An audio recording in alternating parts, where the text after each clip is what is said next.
Here. Mr. O'Brien. Here. Mr. Perry. Here. And Ms. Munch. Here. I pledge allegiance to the flag of the United States of America and to the republic for which it stands, one nation, under God, indivisible, with liberty and justice for all.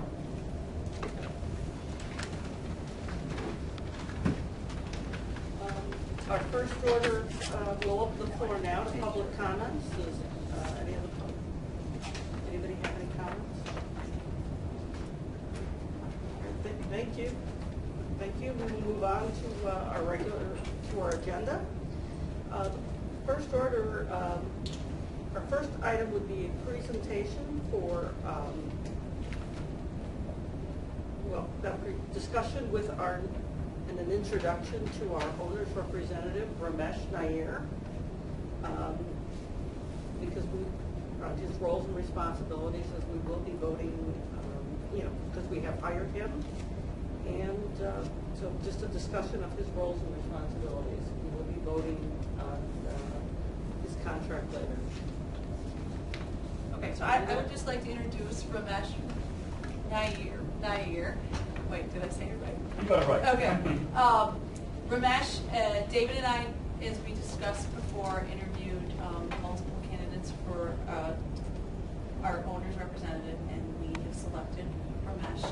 He has been working hard already on our behalf in the last week or so, and so I would like him to speak briefly about the process that we kind of see his role and how he will interact with the board and what he will be doing throughout the next 6 months-ish. So if you would do that for us, that would be Sure. great. First, a quick introduction. My company is Vistara Construction Services, and we've actually worked on schools for over 20 years. I formed my company as a licensed architect in 1994, and since then, mainly with Chicago Public Schools, but we've done a number of charter schools as well, and we've overseen very difficult construction periods, very similar to what you have, where we work during summer and we turn over projects really quickly. And this is going to be a particular challenge that we're going to face over the next 3 months, especially since there's a very fixed start time for the project and a very fixed end time for the project. We are required to turn over the projects by August 16th in most cases, and it requires very careful monitoring of the construction process. Now, my company as an owner's rep is going to be your eyes and ears on the project. That's the important thing to see. It means I report back directly to you when I see an issue. I'm going to keep my direct contacts, Lisa, David, Mary, informed at all times. They're copied in all my communications with the architects, contractors, and other team members. The key out here is to have open lines of communication. If there are misunderstandings, I'm the person between who tries to solve them as quickly as possible, because we've got to keep the job moving. We don't have time to really stop unless it's a serious problem. So that's the important thing. Now, as an owner's rep, we have had a process in place for quite a few years. It's what I call the checklist process. So I check to see are contracts established correctly. I mean, do they have the required documents required by the contract? We go through that whole process. That's what I've been doing. That's so that we can get the job going on day one. And we got the required insurance from the contractor. Has everyone signed the documents? We're going through that process right now. And as the projects go by on a weekly basis, when we have construction progress meetings, I have instituted what I call a distribution matrix. That means who's responsible for each piece of paper. For example, if there's a request for information from a contractor, how does it flow to the architect? How does the solution come by? And how does it come? How does the board? How does the building committee get informed about this information? What's the resolution to it? I will facilitate that process through. If there's a change order with a financial angle to it, we do a lot of work in cost estimating. So we will review the contractor's financial angle, what has he put together out there with labor, equipment, materials, and we'll give our judgment to the board saying that whether it's a valid change, whether it's based on the actual change that we see in the contract documents, or is it something that's being made up. We can give our honest opinion on this. So there's a distribution matrix that we will follow very, very carefully during this process. What documents will you see from me? You're going to see a monthly report which will document all the processes that have happened in the past 30 days, including a financial angle, the submittals that have happened, the construction progress in both written format and in photographs. It's basically a status of the project. You're going to see that on a monthly basis. And I've talked with Lisa about this too, that we're going to have a public face to the project too, whereby on a web page we're going to update and give information as to how construction is progressing. Now this is a public phase of it and there's a private phase to it. So this information will be available at all times. And our idea is that to try and keep the project moving and get it closed out in time, because we can always get to a finish line. Close out is always a difficult thing. We want to collect all the as-bills, the manuals, the warranties, the testing information as soon as we can so that we can facilitate an early closeout. So I really want to work very closely with your team out here, and I already met with Bill, and I have planned to have an extensive meeting with him in the future too, and we're just going to go through all the little ins and outs of the project. And I really look forward to working with our team out here. I call it our team because I don't want anyone to think of me as an outsider. I really want to facilitate this process to make sure we get through and get your project done. Thank you so much for hiring us. Is there any questions? Do you see any risks or concerns with this particular project? Any unusual or outstanding outliers and requirements, or? Every project is unique, okay? I mean, trying to put together $5.5 to $6 million worth of construction in a fixed amount of time is always challenging. That's the main reason why I asked every contractor at our last meeting, have you got your long lead time items in? Have they been reviewed? Are they gone to fabrication? That was my first question, because you can have every worker in site, but if you don't have your materials, you're not going to finish. That's one challenge that you face. The second thing is unknowns. I mean, older buildings always have unknowns that cannot be readily seen in a contract document. I mean, even the best investigations may not show us that information until you actually open up the box. Now, some of the older schools, especially in digging around, you're going through tunnels, you never know what you can find. It can bring it up. But the good part of it is you already have all the consultants that are needed to get through the process. If you only had, say, a mechanical contractor and no electrical contractor, I would have said, I'm really worried because if you hit an electrical problem, you're going to have an issue. On the other hand, there are outside agencies that do control this process too. I mean, we need ComEd's assistance to make sure that they give us the power upgrades. We need to make sure that our asbestos and all our environmental clearances come back as per schedule. I mean, we don't want to go even a day over because it's such a tight schedule the way it runs. We want to make sure that all contractors are on board and have bought into the schedule. We have one bit of a hiccup, but I hope to report back to you that we'll get through it in the next week or so. Can we discuss what the hiccup is? Honeywell is one of our contractors. He hasn't turned in his documentation yet. I just found this out yesterday, I mean, at our first meeting, that he hadn't turned in his insurance and his lead items. So I made a call into his boss, to the project manager's boss, because I couldn't get hold of him. I got hold of the Honeywell project, senior project manager, talked to him, and he said that he's going to jump on it. He'll report back to me either tomorrow or day after. I'd like to bring up one other outstanding contract item just to make the board aware. It is the asbestos air tester. The guy who does that is United Analytical Services, Inc. That's the firm. And this contract was not approved in the rest of the bid package because he was hired later. And so I just wanted to make everybody aware that we have worked out the terms of this contract with our attorney. We will be voting on that. The board will vote on this contract next week at our next regular board meeting. But in the meantime, we will be issuing him a letter, an authorization letter to proceed until such time as the board votes to approve his contract. And he has signed his contract. It's a one-page contract and initialed the changes. So I wanted to make everybody So they were aware. hired under John or under Janice? Under John. Under John. Yeah, I So mean- is beyond his authority level? No, I'm not sure what the total cost of the contract is. I do have some letters here that, just a letters, but his bid package. I mean, I'm glad that we're seeing the contract, we're seeing the terms of his services, but I just wanted to know if it was already approved under his authority. No, because the contract, no, it was not, because the contract details were not worked out. In other words, the bid was presented to him. He didn't formally accept it. It wasn't formal, well, we have to formally execute it. Yes. But we've just been working with the attorney on a couple of the provisions, and we got those changes today. And but because we cannot formally approve the contract until Tuesday, we're going to issue a letter so that he can begin his work. Because he needs to begin his work. Yeah. But sorry, I'm a little confused. So the bid itself, the bid package that C3 put together, are there changes in that? No. Okay. The environmental air testing was not included. There was just a requirement that one be hired. Oh. And then later on, when, John hired one. If you require the person to be an independent testing agency, he shouldn't be a sub to someone else because of the investor this report. How did we handle that last year is my question.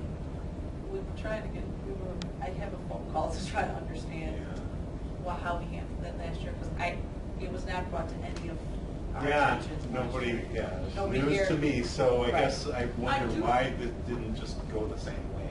Well, it, Why did it do different this time? Perhaps John was able to hire under his authority.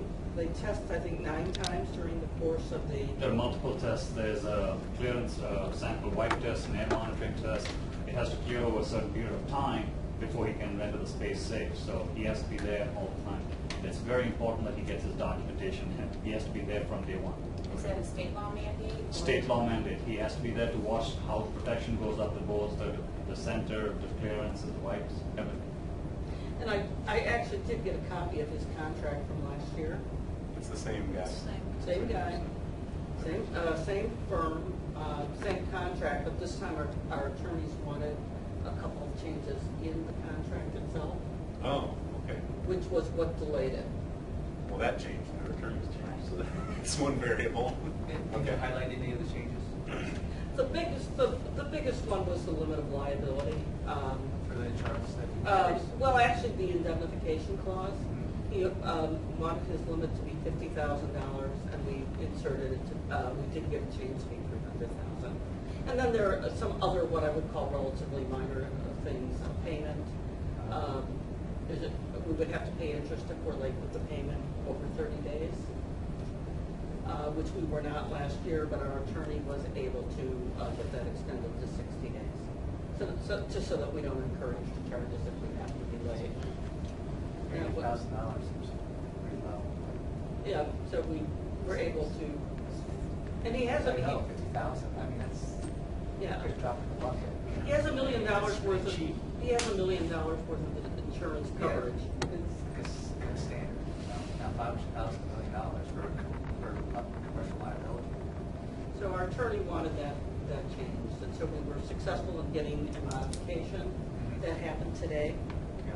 Yeah, but he does need to start his work tomorrow, and so that's why we're proceeding with the letter until such time as we approve it. But it has been finalized from his point, from the client. He was, not the client, the contractor. He and his attorney worked out the changes that we asked for. Okay. Could you discuss the schedule briefly? I know that some work may carry over after the school starts. But how much? Typically your punch list portion of it. The substantial completion of the projects are dated for 16th of August. 16th. There's 9th of August for the office areas, 16th for the classroom areas. So the important thing is that you may have punch lists, but that's touch-up work. It shouldn't interfere with anything major. It can be done after school hours too. But the main systems all have to be online before the 16th. So you would say a monthly report. Yes. I'm wondering if it might be more prudent to do like twice a month reports, at least throughout the summer months.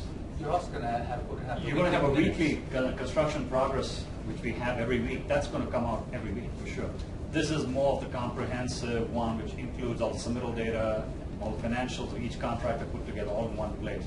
We have that on a running basis, but because of the fast nature of this, I don't want to tie down the paperwork in my office, because I'm here pretty much every day running through the sites, and I need to report back on that to put it all together again. So just to keep it from that process. So the weekly reports. Yes. Are they, is there somebody to take notes on those? Yeah, oh, absolutely, yes. I mean, we had our first meeting yesterday, and I've actually already issued the first set of meeting minutes. Okay. Those meeting minutes right now are just going to Mary Rose and myself, but they probably could, if you would like them distributed, we can distribute them to you. I would like them to be distributed. I would think so. Just keep us, everyone up. The other question I had was concerning payout requests and so Yes. forth. You'll be the initial person to review the progress payment request? The way the process is set up now is on the last week of the month, last progress meeting, last Monday is when, Mondays are when we're planning to meet. I'm going to walk with the architect and the contractors and establish the percentage of the work complete. That's called the pencil draw. Now the draw, they'll go back, make the corrections, and they'll resubmit it back within a week's time, and which time the architect will sign off. I will give a recommendation, comes to Mary and Lisa to execute. And is there a retainage? Yes, there's a 10% retainage on all contracts. And does that last for a period of 12 months? No, it lasts through substantial completion. You do not collect after substantial completion. If this was a longer contract, you can actually cap the amount of retainage, but this one's such a fast-moving contract, we're collecting 10% all the way through. But after substantial completion, as they finish their punch list, we would release the retainage. So if there were problems after substantial completion, financial nature, you know, Your recourse is the warranty. The warranties that they have to submit their warranty paperwork before they collect their last retainage. Unless it is written into the contracts that you would hold, say, 2%. Sometimes they do hold a smaller percentage. You can't hold the whole 10. Say 2%. You can't hold it now because the contracts are signed. But we don't have that provision. No, we don't. so the warranty, let me just ask, this past year, when there's been a couple issues that have come up, I'm thinking of the door maybe in the bunk-out room, the light fixtures in the gymnasium. What recourse did the board have to get the contractor back in here to do that work? Did we may want to hold that question for Mark at the Finance Committee meeting, because I don't know that any of us can answer that. Well, we know that we had Dini come back out for the installation. I mean, that was our recourse. We went back to that. Is that your first? Well, first I just, forecast? Goes well, I back to know the contract? on the door, a separate contractor was hired that to was- remedy that situation. So That that was was a not special case. Yes, special case.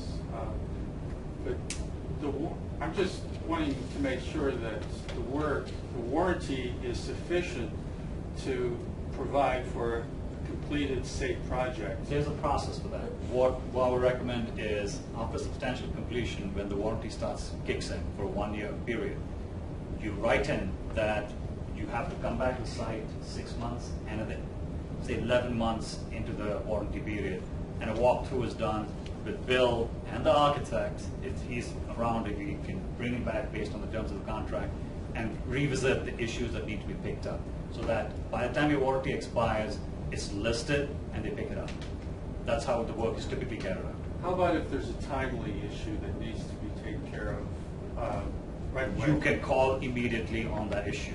But for example, if door hardware has failed, absolutely it's a timely issue. You want to get it addressed right away. But if there's something that it takes, you can see it's failing over a period of time, I would advise you that you tie it in by saying we'll visit this in 6 months. If it's gotten worse, we would like it replaced. But at 11 months, you definitely have a walkout, a checklist that you go through to make sure everything is working as planned. So you are confident that we are properly protected with the warranties that are going to be in place to assure It's a completed process. state project? It's a process that you have to follow through, because I would have exited the project by that time. You know, I mean, the architect has exited the project, you paid him out too. So to keep it going, it requires someone from here to make that call and say, I mean, I can put it into writing at the last meeting saying that these walkthroughs are scheduled for X, Y, Z date. I can put that in writing, but that follow through is required. I'm not very comfortable with that. So the architect and you can leave the project. That's right. The warranties are in place. That's right. So it would be up to the administration or the teacher. Typically, it's the building engineer. Building engineer. Building engineer makes the call, because you have a copy of the warranty documents. It clearly states the warranty is valid till the 16th of August 2014. So, I mean, we can put that in writing into the contract saying that in July of next year, we're going to make a walkthrough to pick up to see if everything's functioning correctly. That can be put in writing. So go ahead. I just have a clarification or comment. Warranty to me means the system that we purchase doesn't function correctly. Installing a system incorrectly is not a warranty issue, it's the installers. Professional It's standard. professional standard, right? So those are two different things, and I think your question maybe is leading to, are we covered for instances where the right door wasn't installed? It wasn't that the door failed, it was that the wrong door was It's installed. not material warranty, but the warranty Right, but- of the work. But you're thinking of. That you can call anytime. You can call, I mean, for example, if the hardware set was not the correct one, it was not identified at that time, you can always call the contractor back on that and say, I paid for standard A and you gave me standard B. But there also is a warranty for, you're installing a new heating and ventilating system and the system fails somewhere. That should be covered under warranty because the system's brand new. That's correct. That's exactly right. Let's talk about the instances this past year at the light fixture, which they're alleged that they were improperly installed, and it took quite a while to resolve that. I think we've just coming to a resolution as of the last week, and it was a safety issue.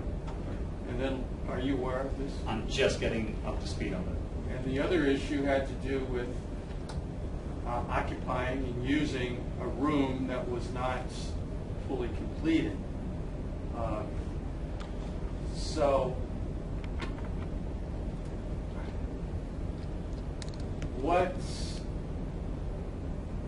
how do we get that contractor back without hiring a different contractor to remedy the situation?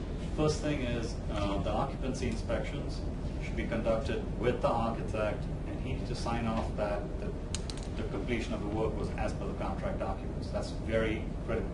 So, for example, there was a door that was supposed to be a fire-rated door, it was not installed, he should be able to pick that up right away, because you can look at the label off the door and notice it. If it's not, you point it out to the contractor, he has to replace the door. That can be done. So the architect plays a very primary and very key role in this process. And he creates a punch list that must be picked up. And that's called the final acceptance. You don't sign off on final acceptance till that list is picked up. So I guess we will look to you Absolutely. Oh, yeah. to I'm the make eyes and sure ears that of our this one. architect is doing Very what much he's so. supposed to do. That's correct. Yeah, and in the past, we didn't have a person like you. Oh, no, I've already talked to Concept 3 about this, that I'll be walking with them on almost every instance. Very good. My question is, and I guess I'm not too familiar with the owner's rep and the role, what happens, what's your role with regard to the completion, after completion, post-completion? Do you have, I know that technically your contract ends in October something. Is there any open arrangement after I do it's get called complete? back all the time. I mean, some of my federal projects, which I finished in 2003, I'm still the keeper of the documents. I still get calls. In fact, I can show you my phone. Just today, I got a call for a window. So that's 2003, 10 years later. they were asking me as to what the issue is. So I'm pretty much an open book on information on this, and since I'm an architect too, I can definitely help out. I mean, I'm not a money manager, I'm not very good with that process, but I'm good at doing my work. So. And I'll just say that the references that I checked into confirm that about the relationship. Just want to mention. I believe His firm. I believe you. I just didn't know like what happens. That's a good question. All right, thank you. Sure. Thank you so much. So we will, the finance committee be discussing processes for decision making for of these unknowns that come up that end up being expensive, you know. We should. I mean, at this point, the process is, it will come to the two of us, and if it's big enough that we have to discuss it, then we're going to have a special meeting. But again, we have to be able to monitor that in time, because special meeting means 48 hours, and 48 hours means we have to stop the job, depending on what it is. So we're hoping that it runs pretty much like last summer, where we manage the change order process and where there's not anything that's astronomical. But if there is, then we have to deal with it as it comes.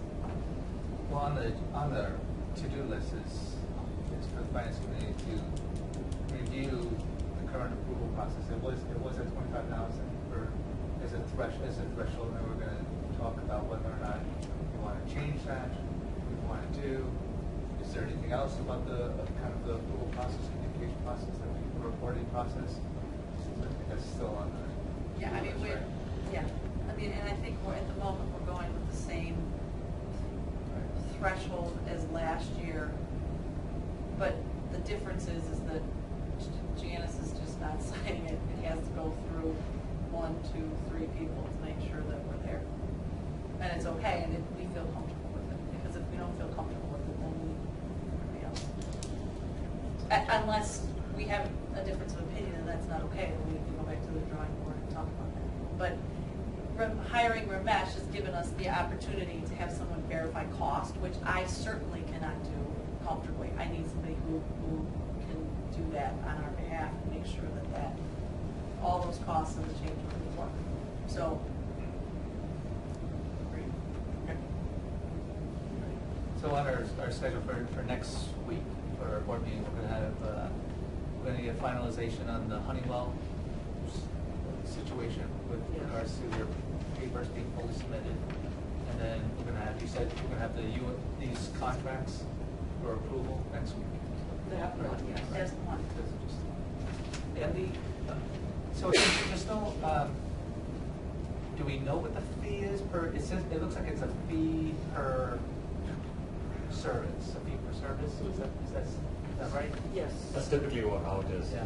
But there should be a not to exceed. Okay. I don't see any. He should have a fee per test, and he should have a not to exceed. So if we could have that included next year? Is that No, I didn't attach that again. Oh, there is a document? There is, I just, for whatever reason, don't have it here. Okay. So long as we have that for next week. I will make sure you have it. Sorry, Ramesh. Real quick, one question. So will you be the person day-to-day on site, or do you have a team like others? No, it's me. I personally am taking charge of this particular project. I'm visiting each school every day, run through, see what's going on, talk to the superintendent, make sure that they're holding up the schedule. If I see something out of the ordinary, instantly talk to Lisa and Mary, telling them that we have an issue here. There are bound to be issues, but the key is to get them solved and keep them moving. Okay. And just to add, Mary Rose and I have attended both construction meetings that have happened. So we were at Monday's meeting, and then last week was the first kickoff for Hauser. We were attended at that meeting. So, and that's the plan that we're going forward with. I mean, if one of us is out of town, one of us will be there or try to. So, we'll go with that. Well, the architect, he will still have an on-site project person.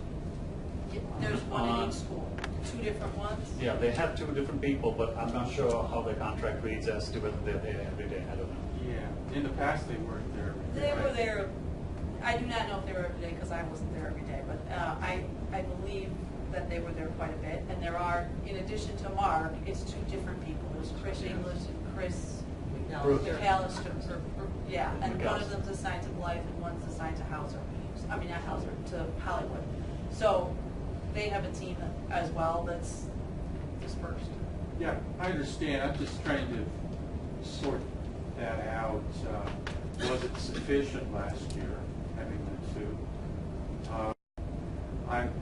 I just remember John Lamberson at the last meeting saying that Central and Hauser was like Grand Central Station, the 240. Actually, Central and Hauser each had their own. Right. I don't remember. There were 240 construction employees. Rich. Rich Komack did Central and Chris English did here. Yeah. And somebody else did Ames. Right. Right? That was Andrew. I don't know what his last name was. He did Oh. Ames. But I guess by Hammer and Mish, we're getting some redundancy there. Right? Yes. Because In a good way, I believe. in a good way, Yes. yes. Well, he represents us, though. Right. He's actually fulfilling John Lamberson's role. Well, the architect, I mean, he's our consultant as well. He Yes. represents us. Whatever he needs oversight. Yeah. And so this gives us the necessary oversight. And we don't, we basically have a gap of, of a superintendent who was on the job all last summers. If we're paying the architect a fee to do the project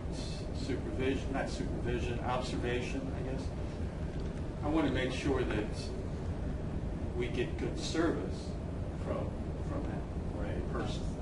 And that Somebody it's, looked at that. I thought that was a question that came up. What's that? What are the roles and responsibilities of C3's contract, and how is that interplay with the bringing on an owner's representative? I can interject on that subject.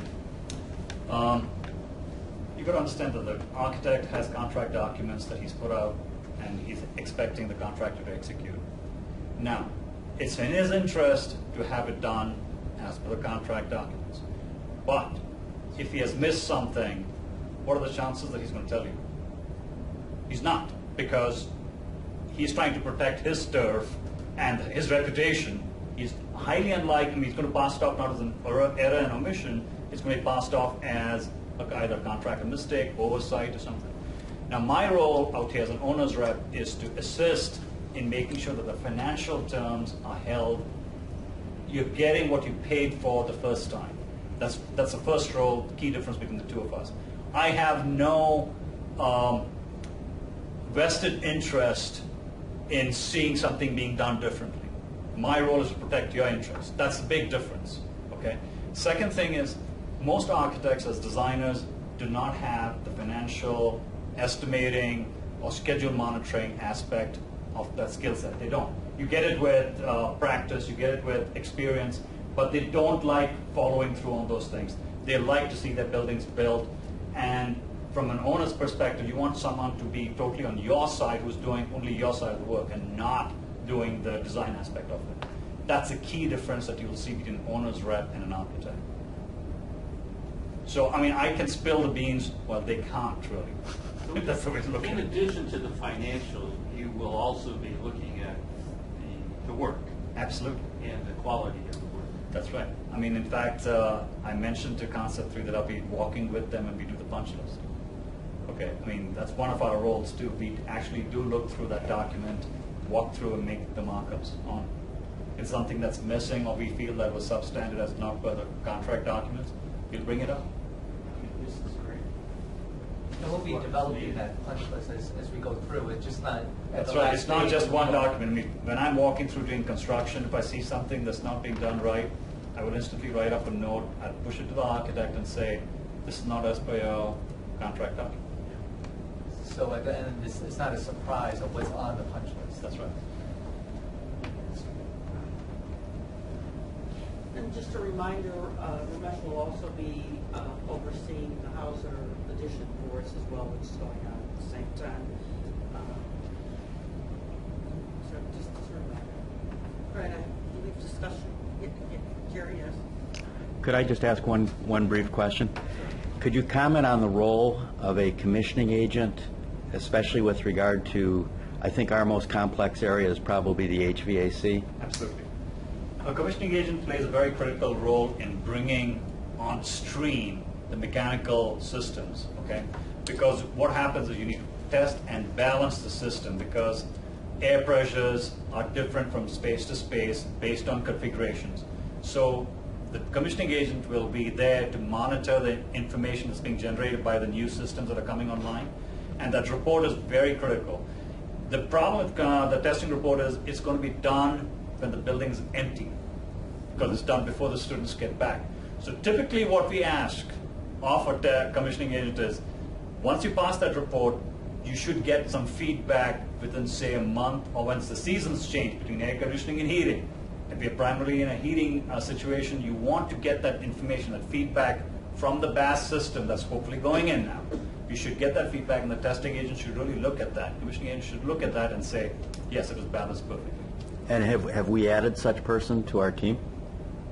We have a commissioning process, yes. Okay. But again, I'm in the process of reading through your contract documents right now. I'm trying to get up to speed really fast. So I don't know if there's this callback written into the process. So you would at least be looking at the documents, giving the board feedback in Yes. case we need someone like that to step in? Absolutely. Great. My recommendation is always to get a comeback. You know, you pay for it, get that information back later in the season. Yes. So would your recommendation be to hire a commissioning agent Um, for every project? No, it depends on the size. It depends on the size and the scope of the mechanical systems. Now here, there's a fairly substantial. You're putting a new air handling unit in. Now the air handling unit, it will only work as well as how it's balanced. Okay, so that information that is collected from the mechanical contractor as he brings it on stream, the commissioning agent needs to look at that, put that together, and say, yes, the system is balanced and tested correctly. And also, there's a process by which you ventilate the buildings. You want to run the system in such a way that all the outgassing that you get from the new materials and equipment is out of the system before the kids get back into the school. Very important, because you otherwise have issues of sick building syndrome that people are concerned about, smells and issues like that. So that's why it's important to get this thing running. And I always recommend the systems be running quite a significant, almost like a week or 10 days before even the commissioning agent comes online, just to get the system running. So would you recommend hiring one if we don't have one on staff? Which I Yes. don't think we do. Yes, you do. Okay. You do need to have. So when would you, is that something that we need to do now, or? Considering that we need to put out an RFP, we don't have much time. Yes, Okay. you will do it as quickly as possible. So, the finance. And one more, item number 200. Can I ask you another question? This is a little bit outside the scope of your current contract to be, but we had some work done last year on a number of this building and Central School and another school. I don't believe we had a commissioning agent at that time last year. Would it be beneficial at all to hire a commissioning agent to test systems that were installed Problem last with year? that is they'll definitely find an issue, but you're going to pay to have a mechanical contractor come back because you're out of warranty. That's the problem. Are we out of Because warranty? commissioning agents, if he was never there, he's going to say that you're out of balance, almost certain. What did the warranty comes to you, sir? And you're from, is it from, okay, let's talk. All right, thank you. All right, can I have a motion to adjourn to closed session for the purpose of discussing the appointment, employment, compensation, discipline, performance, or dismissal of specific employees of the district or legal counsel for the district, including hearing testimony, complaint lodged against an employee or against legal counsel for the district, determine its validity. So moved. Second.